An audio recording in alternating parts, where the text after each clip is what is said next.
예수님이 우리 사랑하는 성도님들의 기쁨 되어 주시기를 소원합니다. 말씀을 준비하다가 특별한 관점에 대해서 박용후라고 하는 관점 디자이너의 강의를 듣는 시간이 있었습니다. 강의를 듣다가 아주 인상적인 CEO 이야기를 들었습니다. 누구냐면 배달의 민족 대표인 김봉진 대표 이야기였습니다. 그는 관점이 남다르다는 것입니다. 일반적으로 사장이라면 회사를 운영할 때 자신의 생각대로 자기의 마음대로 운영하려고 할 텐데 이분은 전제가 달랐다는 것입니다. 창업자와 직원의 비전은 다를 수 있다. 이것을 인정합니다. 내 회사니까 내 마음대로가 아니라 서로 다른데 그 다름을 어떻게 회사 가운데 적용할 수 있을까? 이것을 고민하더라는 것입니다.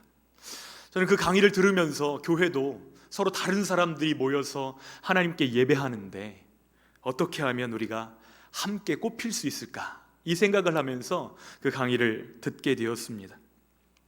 김봉진 대표가 말하기를 서로 다를 수는 있다. 그런데 이것을 전제하고 나니까 보이는 것이 하나 있었는데 작은 꿈들을 이룰 수 있어야 큰 꿈도 이룰 수 있겠다. 이것을 발견하게 된 것입니다. 그래서 회사 한쪽 벽에다가 버킷리스트를 만들어 놓고 붙였습니다. 자신의 버킷리스트가 아니고요, 직원들이 소망하는 버킷리스트를 붙인 거예요. 버킷리스트가 무엇이죠? 죽기 전에 꼭 하고 싶은 일을 버킷리스트라고 부르잖아요. 그런데 그 직원들의 버킷리스트 가운데는 이런 것도 있습니다. 금발 미녀와 함께 근무하고 싶습니다. 이런 것들도 있어요. 그런데 그 벽에 붙어 있으니까 회사에 근무하는 직원들 가운데 그것을 본 어떤 여직원이 그날 가발을 쓰고 온 거예요. 금발 가발을 쓰고 와가지고 그 사람의 소원을 이루어줬다는 이야기도 듣게 되었습니다. 여러분, 이런 분위기의 회사, 이런 관점을 가진 회사 어떻게 될까요? 배달의 민족을 만든 우아한 형제들은 요즘 젊은이들이 가장 다니고 싶은 회사 중에 하나가 되었습니다. 여러분 궁금하시면 배달의 민족 복지, 우아한 형제들 복지 한번 이렇게 검색해 보세요. 어떤 내용으로 함께하는 사람들을 꽃피우려고 노력하고 있는지 놀라울 정도입니다. 생각과 관점의 차이가 이러한 결과를 만들어내는 것이죠.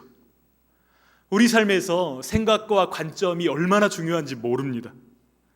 우리가 하나님의 생각을 우리 마음 가운데 품게 될 때 비로소 우리는 하나님이 원하시는 결과를 만들어낼 수 있는 줄 믿습니다. 하나님의 마음이 우리들 가운데 품어질 때에 정말 우리가 하나님의 기쁨으로 존재할 수 있고 예수님의 제자답게 살아가는 힘을 얻게 되는 줄 믿습니다.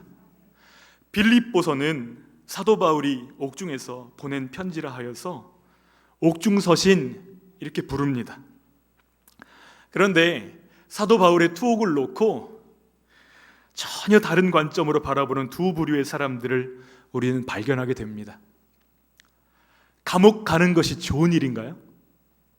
좋지 않은 일이죠. 근데 나쁜 일인가요? 바울의 투옥을 걱정과 염려로 바라보는 빌립보 성도들이 있습니다. 그리고 자신의 투옥을 이것을 축복으로 받아들이는 바울의 관점이 대조를 이루고 있습니다. 여러분 한번 생각해 보십시오.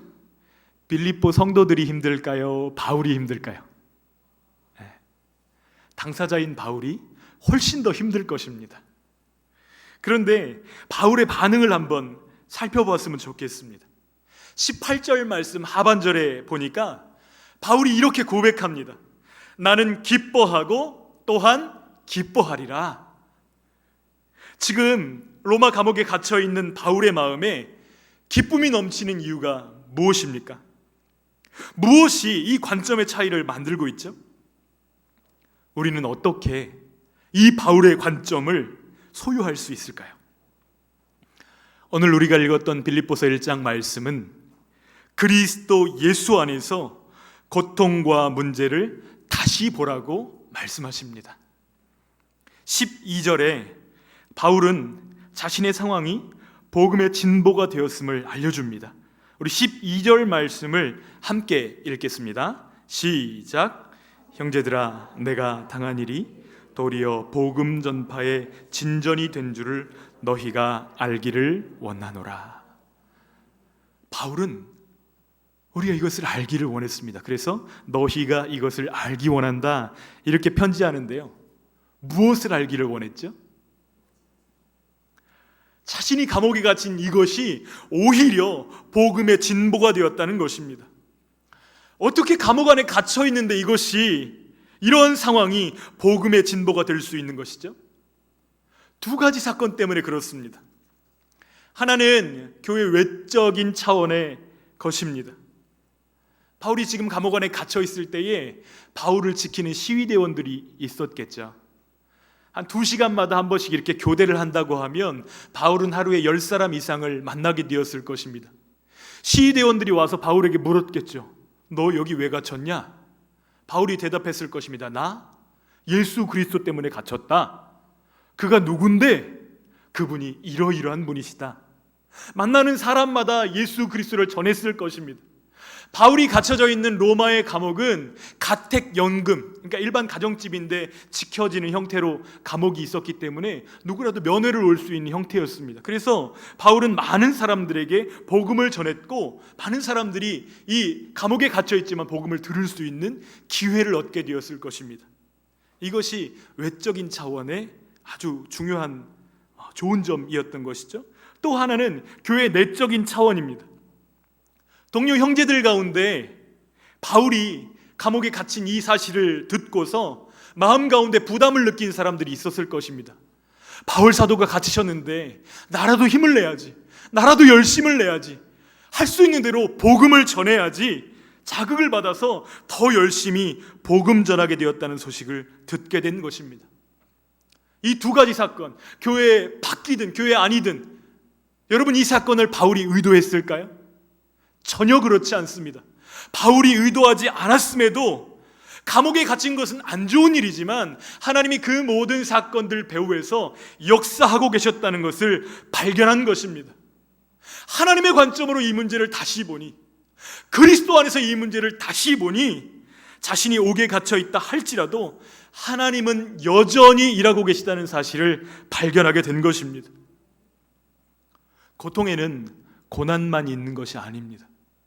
그것은 그저 고통의 반쪽일 뿐입니다. 주님은 고난을 통해서 우리를 연단하시고 정련하십니다.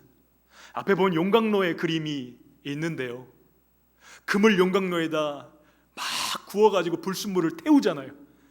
그렇게 여러 번 하면 순금이 되어집니다. 그 이전의 가치와 연단 이후의 가치를 비교할 수 있을까요? 결코 비교할 수 없습니다.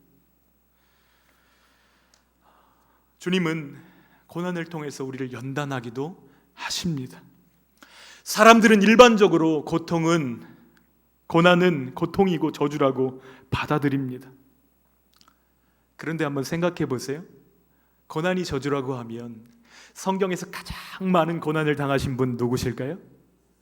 예수 그리스도이십니다. 사도 바울도 만만치 않습니다. 사도 바울도 얼마나 고난을 많이 받았는지. 여러분, 예수 그리스도를 영접한 이후에 사도 바울에게 따라다녔던 별명이 하나 있습니다. 무엇이었을까요? 배신자라는 별명입니다. 유대교를 추종하던 많은 다른 사람들이 바울을 향해서 손가락질하면서 이 배신자라고 욕했을 것입니다. 그런데 그렇다라고 해서 내가 지금 예수님을 믿게 되었는데 새로운 공동체에서 바울을 받아주었을까요? 바나바가 바울을 찾아서 그를 안디옥 교회에서 사역할 수 있도록 도와주기까지 무려 13년이라는 시간이 걸렸습니다. 이쪽에서도 욕하고 이쪽에서도 환영받지 못하는 왕따의 시간들을 13년이나 보내야만 했습니다. 얼마나 고통스러웠을까요? 안디옥 교회에서 목회를 시작한 지 얼마 안 돼서 선교 여행을 떠나게 됩니다. 그런데 그 여행도 얼마나 위험천만하고 어려운 여행이었는지를 고린도서 11장 26절은 증언하고 있습니다. 우리 함께 고린도서 11장 26절 말씀을 함께 읽어보겠습니다. 시작. 여러 번 여행하면서 강의 위험과 강도의 위험과 동족의 위험과 이방인의 위험과 시내의 위험과 광야의 위험과 바다의 위험과 거짓 형제 중에 위험을 당하고, 위험의 종류와 가지가 말도 못할 정도입니다. 여러분, 이런 어려움을 당했으면 이제 주님이 보상해 주실 법도 한데, 지금 바울이 서 있는 곳은 어디죠? 로마의 감옥입니다. 믿지 않는 사람들의 눈으로 보면 바울의 인생 어떤가요? 요즘 아이들 단어를 쓰면 폭망이라고 했을 것입니다. 정말 예수 믿고 끝장났구나, 이렇게 이야기했을 것입니다. 그런데 당사자인 바울의 마음 가운데는 기쁨이 충만합니다. 당사자인 바울의 마음 안에는 사람들이 뭐라고 하든지 상관없이 그 마음 가운데서 기쁨이 솟아 나오는 것입니다. 그래서 그 기쁨을 감당하지 못하고 그 마음을 담아서 편지를 쓰고 있는 것이죠. 기뻐하라. 왜요? 당한 고난으로 인해서 복음이 전파되고 있지 않느냐? 자신이 당한 모든 고난을 합한다 하여도 예수님이 주시는 기쁨과는 비교할 수조차 없이 그 기쁨이 크다는 것을 증언하고 있는 것입니다. 저는 직전에 섬기던 교회 목사님께서 몇 주 전에 부정맥으로 호흡곤란이 와서 쓰러지셨다는 전화를 받았습니다. 예배 직전에 설교하셔야 되는데 쓰러지셔가지고 응급실에 실려가셨다는 이야기를 들었습니다. 폐에도 물이 차고 약기운만 떨어지면 동일한 증상이 계속해서 반복되니까 이 일을 어떻게 해야 되나, 교회 리더십들과 의논을 했는데 3달간 치료할 수 있는 시간을 주기로 결정했다고 합니다. 여러분, 그 교회는 교회당이 없어요. 학교 강당을 빌려서 예배하는 교회입니다. 그 모임의 구심점이 누구였을까요? 근데 목사님이 쓰러지셨어요. 그 이야기를 듣고 나니까 제 마음에 막 기도가 되는 거예요. 하나님 도와주세요. 하나님 치료해 주세요. 불쌍히 여겨주세요.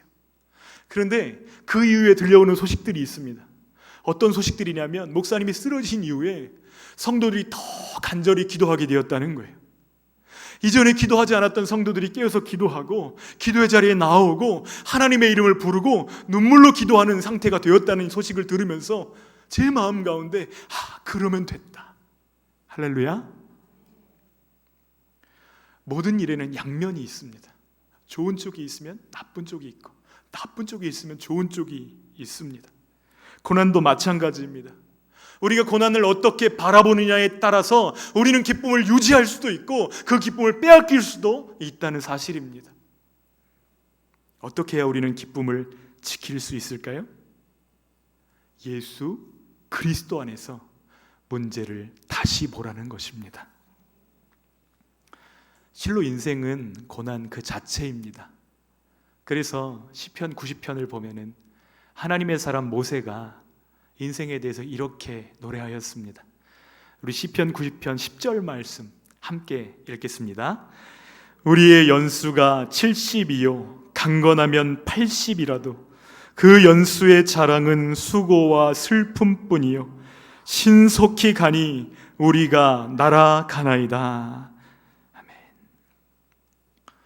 죄로 인해서 망가진 인생의 열매는 결국 고난과 고통입니다. 그래서 우리의 연수가 70이고 강건하면 80인데 그 자랑이 수고와 슬픔뿐이라고 노래하는 것입니다.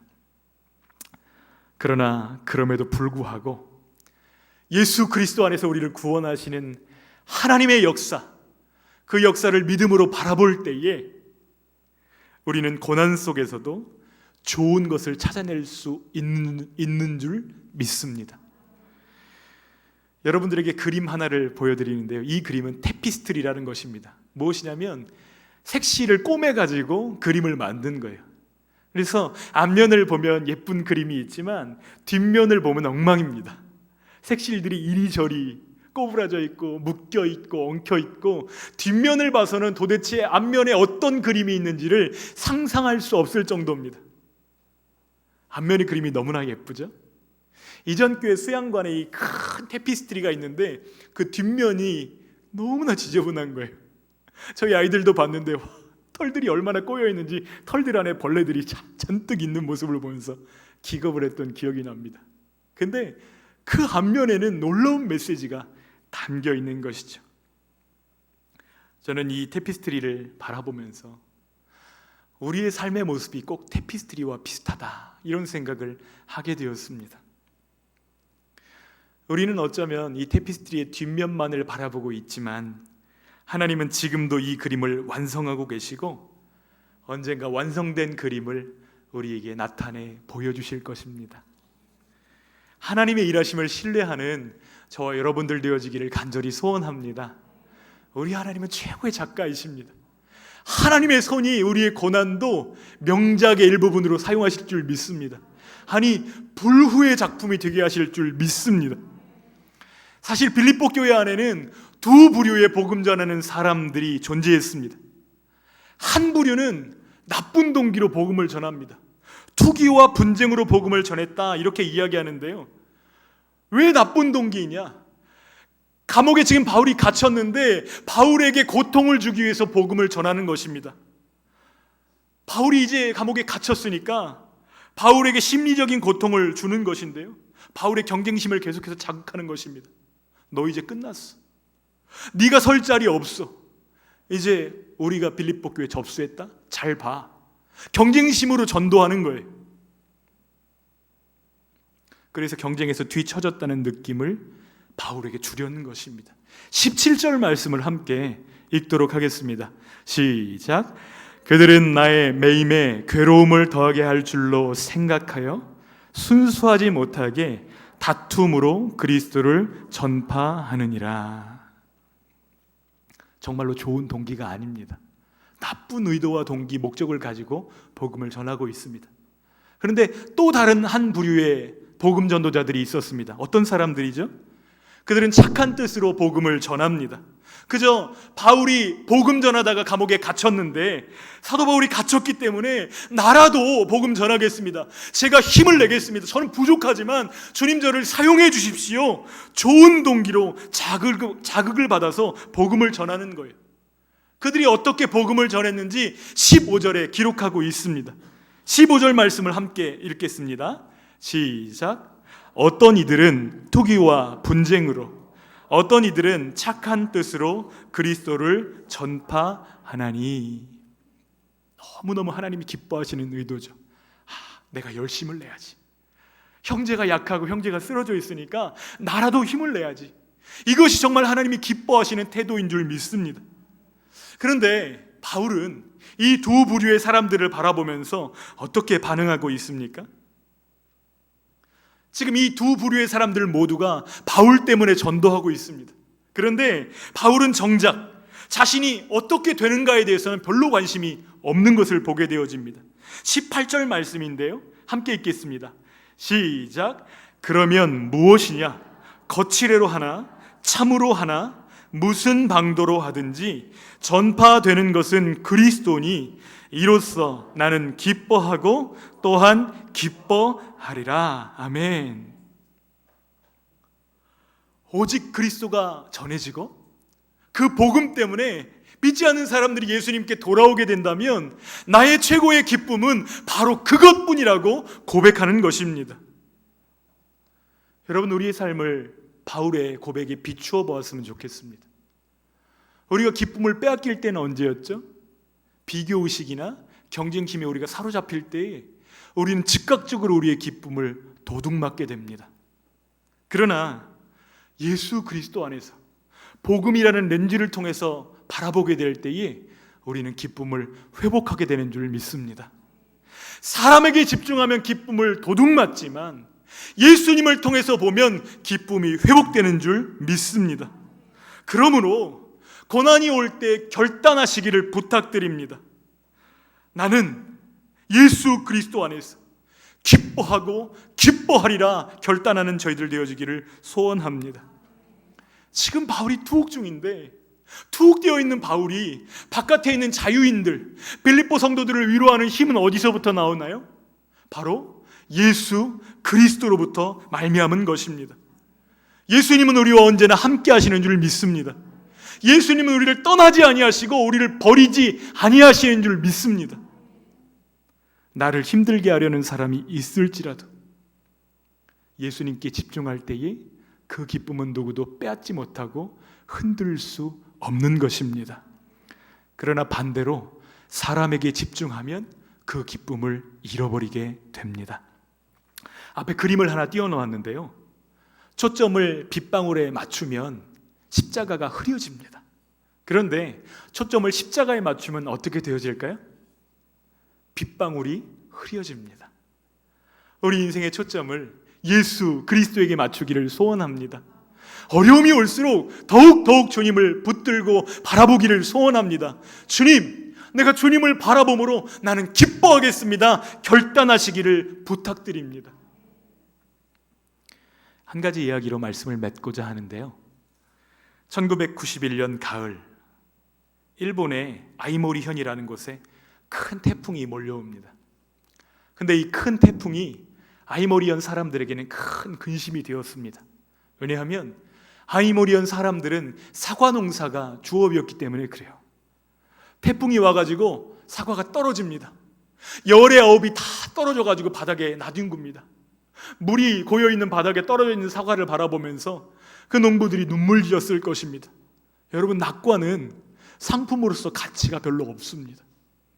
이제 어떡하나, 1년 농사 다 망쳤네. 사람들이 울상이 되어서 주저앉아 있을 때에 한 농부가 나무에 붙어있는 그 10%의 사과, 그 사과를 바라보면서 다른 생각을 품게 됩니다. 어떤 생각이냐면, 어떻게 저 사과는 태풍이 지나갔는데도 떨어지지 않고 매달려 있을 수 있지?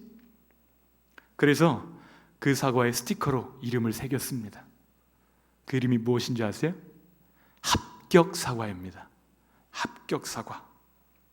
태풍에도 떨어지지 않는 사과가 있습니다. 여러분의 합격을 보장합니다.